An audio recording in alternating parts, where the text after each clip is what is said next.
Like everyone knows you, but we still want to meet you again. Well, I'm Maryam Lemu. Yes. You've been a source of inspiration to a lot of people. What inspired you to attend this particular meeting where IDPs will be donated, money will be donated to the IDPs? Well, I believe sincerely that there are some things that if we choose to ignore, they'll come to our doorstep. Like I shared during my talk, sometimes we think certain things are other people's problems, whether it's kids misbehaving in our neighborhoods, we will say, oh no, it's their parents that are not raising them well. But one day our kids will meet and they will play in spite of all our efforts. We're not an island. And at the end of the day, whatever bad habits it was that we were trying to protect our kids from, they'll end up picking it up from those kids we were trying to protect. The same thing with the IDP camp. Once upon a time, the Boko Haram issue was their problem, but we have IDP camps here, even in Abuja, and on our doorstep. So if we neglect these important things in society, like education, like health, potable water, so many things, clothing, shelter, dignity that every human being deserves, these people will believe everybody has turned their backs on them, and at the end of the day they may have someone who inspires them to go out there and take it for themselves, since others aren't ready to assist and help. So for me, any opportunity I can find to support, to contribute, to motivate, to encourage, in spirit, in kind, or financially, I believe it's every citizen's responsibility to do what they can to be able to make sure that we prevent a monster from growing, because currently these people are hungry. I hear the kind of ways they have to use even the bathroom, that there's absolutely no dignity, no privacy, shelter as well. You know, I saw some of the images of the kind of shelter they have, just plastic sheets, and I can only imagine when it starts to rain. Some of them had cardboard sheets over their homes, and what they're calling a home right now. So I think it's everybody's responsibility, because if we don't, at one point when they feel desperate, they may have to go and help themselves, and that is one thing we just have to do our best to support and prevent. MashaAllah. During your lecture, you hammered on us going all out to support these people. Sometimes you take support to IDP camps and it doesn't get to the people that are supposed to use those items or whatever materials we donated. What can we do to stop the menace and help these people directly? Because sometimes you have authorities that won't allow you to go in directly to see people that you're supposed to see. Well, why I'm supporting free is because we run a school, and there was a time where they approached us that if we can have a fundraiser in our school from our students, we can actually come and witness that those things go to the right people. So we did. Our students were able to raise hundreds of thousands of money. Many of them contributed their own pocket money that they would have used in schools. When they went home on holidays, they brought their clothes, they brought toys, books, and so many things. And we filled 2 bus loads, mattresses. We escorted them and we went. And what I loved and why I'm still supporting free is because we witnessed that they already have a relationship.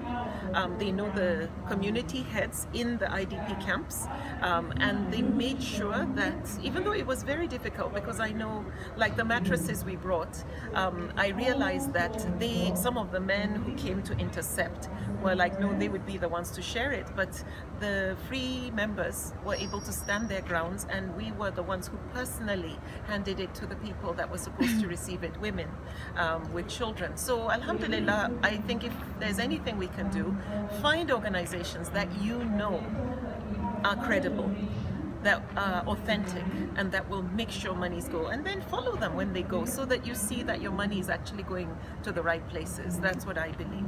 Okay, I think our society is faulty because most families don't even have love that they can give out. You share these things directly to these people in need, but at the end of the day, after leaving, some people who have power will go back to them and snatch all those things from them. How do you go back to make sure that those people retain the items you give them? Unfortunately, you can do your very best, but there are some things that you are maybe not able to do completely. First, to make sure it gets into the right hands, you witness that happens, that's a step. Then you pray hard, because unfortunately, unless you are ready to stay there in force and protect, there are some things that you are limited in your capabilities. So for now, I honestly can't think of an instant solution to that challenge, but it is unfortunate, and they will answer to God for what they Their did. actions. Yes, so for me, I think one just does one's very best. Like I said, do your homework, make sure the organizations are credible, and then go there and witness for yourself that at least up until that point, the monies went to the right place for the right thing. MashaAllah. Your mom is the source of inspiration to a lot of people, even if you were unable to meet her in person. But do you wish to get to the point she got to before Allah took her? Alhamdulillah, I constantly thank Allah for the blessings that I was born into a family with lots of role models. And I believe strongly that what we do with those who have come and gone before us is we take lessons from what they have done. They're meant to be inspirations for us. For my mom, she left me with a spiritual legacy, a moral legacy with virtues to inspire humanity. I can't possibly be like my mom because I'm not my mother. Yeah, and but you can be better.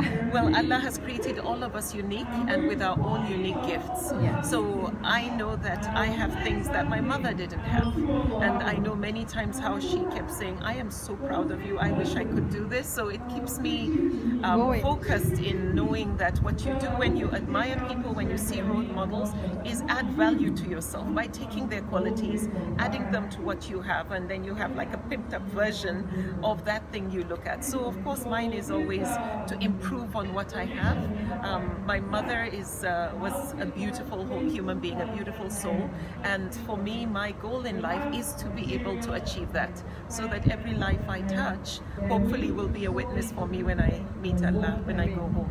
I mean, your message to the general public on supporting this kind of cause? It's a communal responsibility. Obviously, it's an act of sadaqah. And the Prophet ﷺ said that the best amongst us are those who are the most useful. So for me to be able to sleep well at night, I love to live a meaningful life. And I find true happiness comes from being able to serve, contribute, make a difference, inspire, even if it's one person. So I've made it my life mission, wherever I'm invited, if I am able to make it, that if I leave and somebody says to me that you were speaking to me, that's good enough for me, and that's my hope. And I pray more people will feel that way, but one is good enough, and I encourage everybody to do the same, because you'll be amazed. You have what it takes. If you stop listening to the self-talk, the doubt, the naysayers, you'll be able to really contribute and make an impact, because there's a strong need out there for people to talk. People need guidance. People need a ray of light. So be the sunshine everywhere you go. And lastly, you spoke to my call while talking, when you talk about death and how we are prepared for the hereafter. How do you do all these things? Because I've listened to a lot of people talk about you saying when you speak, like you direct it to a particular person, it helps and the person transferred to other people. How do you make this happen? I like to speak from the heart. Almost all my lectures are based on personal experiences. I love to talk about marriage, premarital, and the marriage itself. I share what didn't work for me, and I also share what works for me, my best practices. And there's nothing better than a personal reference. And you'll be amazed that so many people are going through exactly the same thing as what you're going through. The difference is they didn't know, because we don't have enough people talking about it. Some areas are taboo. Me, I don't hide anything. I say I was very stupid, I was very selfish when I got married. I thought only about myself. I say it. And unfortunately, that focus caused a lot of problems. And then the worst is I used what I call my greatest weapon of mass destruction, my mouth, to talk too much and cause a lot of pain in the relationship. So by identifying my weaknesses or my areas of improvement and working on it, alhamdulillah, for the past almost 28 years, I've been able to build something that I can share as so far a success story with others. And so many other of my lectures are based on this. You know, I have lectures on Muslim identity, and I share, even though I grew up in a Muslim home, I wasn't a practicing Muslim. So many of us are Muslim by birth, by chance, not by choice. Today I'm a Muslim by choice because I've discovered Islam on my own terms, and I understand the why behind a lot of the injunctions, which gives me conviction and stronger faith. Thank you very much for giving us this opportunity. We really appreciate it.